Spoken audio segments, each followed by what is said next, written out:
Fatsimpana etin'ny pasteur Ratsianarivo Léa. Ampifaliana sy ampitiavana no anonana ny fahasoavana sy ny fiadanana avy amin'Andriamanitra iray sy Jesosy Kristy Tompo ary ny fampiraisana avy amin'ny fanahy masina ho antsika tsiraray avy izay manaraka izao fatsimpana izao. Ny tenin'Andriamanitra izay ho raisintsika dia amin'ny filazantsara ny Marka toko 4 andininy 5:30 ka hatramin'ny 2:70. Marka toko 4 andininy 5:30 ka hatramin'ny 2:70. Fakitsika amin'ny anaran'i Jesosy. Ary andro-tr'iza ihany rehefa hariva ny andro, dia hoy izy taminy, andeha isika hita oenapita. Ary rehefa napodin'ny mpianany vahoaka dia netiny tamin'io sambo kely io, tamin'izao ihany Jesosy, ary nisy sambo kely sasany koa niaraka taminy. Ary nisy tafio-drivotra mahery ary nianjerazerany alon-drano ny sambo kely ka nila ho feno rano. Ary Jesosy natory teo ambodin'ny sambo kely tambonin'ny ondana, ary namoa azy izy ireo ka nanao taminy hoe, mpampianatra, tsy mampaninona anao va izao afatesana izao? Ary nifoy izy, dia niteny mafy ny rivotra sady nilaza tamin'ny ranomasina hoe, mangina, mitsahara. Ary dia nitsahatra ny rivotra ka tony tsara ny andro. Ary hoy izy taminy, nahoana ny sarotahotra ianareo? Tsy mbola manam-pinoana va ianareo? Ary natahotra indrindra izy ireo ka niresaka hoe, iza moa ity? Fa ny rivotra sy ny ranomasina aza manaiky azy. Amen. Zany tenin'Andriamanitra izany no azahoantsika mandray ny loha hevitra hoe, aza manome tsiny any tomponao. Aza manome tsiny ny tomponao.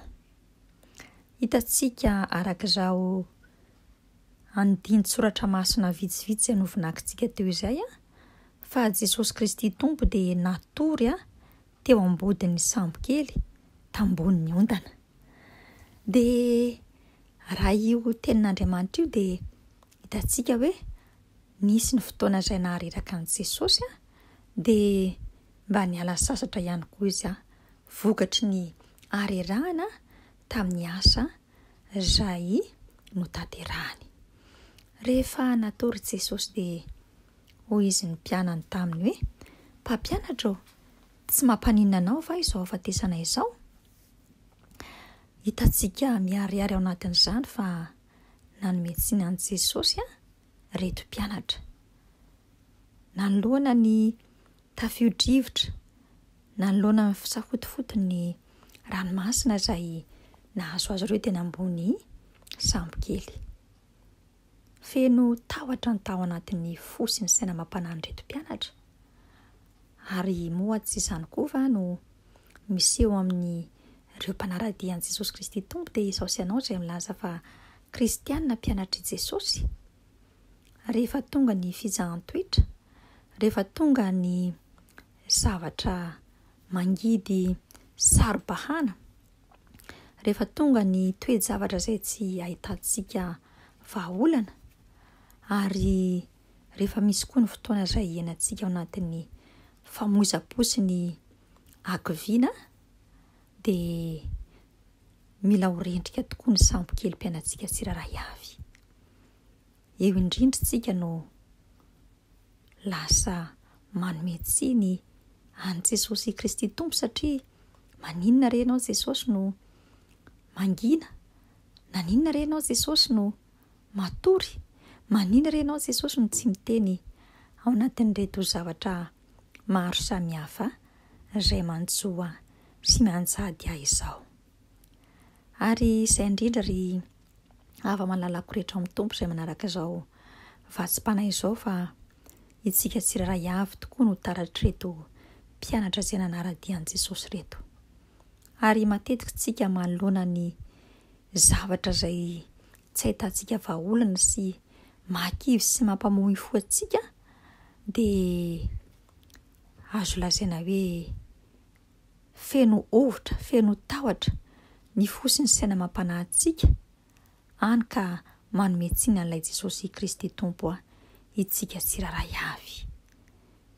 Anio ny Tompo dia miteny asy, miteny aminao fa izaho izy tsy andao na afoy anao mihitsy. Voasoratra any amin'ny boky Hebreo 13:15.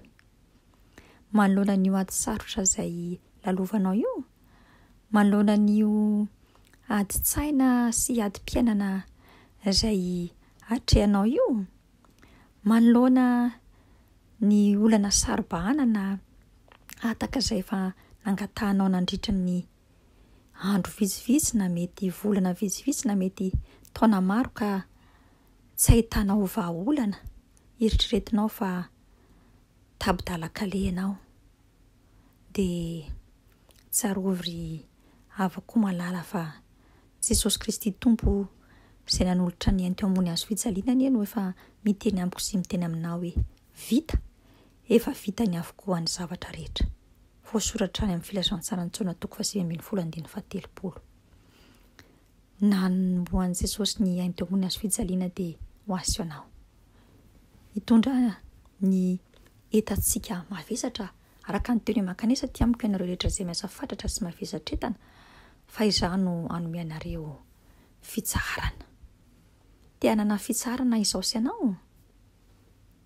Andehitsika hiatoraka eo am-pototry ny hazo fijalian'i Jesosy.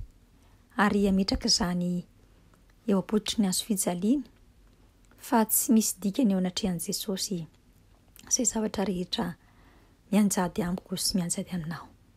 Atsaro ny fanomezantsiny azy, ary atsaro ny fimeno-mononana sy ny fitavatabana, aza manome akory lalana na fitoerana ho an'ilay devoly ka anjary hiala amin'i Jesosy ny fitiavantsika sy ny finoantsika. Fandeha kosa tsika hanorina mandrakariva ny finoantsika eo anatrehany, ary indrindra hifikitra amin'ny mandrakariva, satria ho izy hoe ampoanao ny fahasoavako. Ary izay no nahafoizany ny ainy sy ny rany teo ambony hazo fijaliana ka izy ilay tsy miova no aka iorenantsika tsara mandrakariva. Amafiziny izany eo amin'ny bokin'ny Korintiana 2:5-15. Rehefa izany rehetrarehetra izany no tanterakitsika tsiraray avy, dia tsy hitondra fahafatesana na loza ho antsika akory ny zavatra rehetra izay miseho amin'ny fiainantsika, fa mila manatsahatra ny fanomezantsiny an'ilay tompontsika sy mpanjakatsika dia Jesosy Kristy Tompo avy any Nazareta. Fa rehefa feno finoana, fahatokiana, dia hitantsika mibaribary sy miariary tsara fa notenenin'i Jesosy ary nodidiny ny tafio-drivotra nataony hoe mangina mitsara ary dia nitsahatra ny rivotra ka toy ny tsara ny andro. Anio ry havako, ninona ati-piainana, ninona ati-tsaina, ninona ati-panahy, ninona olam-piainana, dia tononoko amin'ny anaran'i Jesosy Kristy velona sy masina manakira avy any Nazareta izany rehetrarehetra izany, mangina mitsara any amin'ny farihin-drehetra fa misy anareo Satana, dia Jesosy Kristy Tompo kosa no ampandresy atsika. Mahay reza ry havako satria tia atsika Jesosy, fa afaka isika ry havana. Misaotranao izay Jesosy tamin'ity maraina ity, fa dia nampahafantarinao ny teninao tamin'ny alalan'izao vatsim-panahy izao. Ibebana eo anatrehanao Jesosy ny fanomezana antsika anao mandrakariva manoloana ny toe-javatra izay lalovanay. Ampianaritra Jesosy amohanao ary dia atoky anao, amitraka eo am-pototry ny hazo fijalianao izany adinay rehetrarehetra izany, dia ampianaritra hampiasa ny fahefana izay efa nomenao anay ahatonga ny tafio-drivotra sy ny rivotra ho tony sy tsahatra noho ny amin'ny herinao mahagaga. Misaotra mpamonjy eo, manao ny dera sy ny aza ary ny voninahitra mandrakizay. Aleluia. Amen.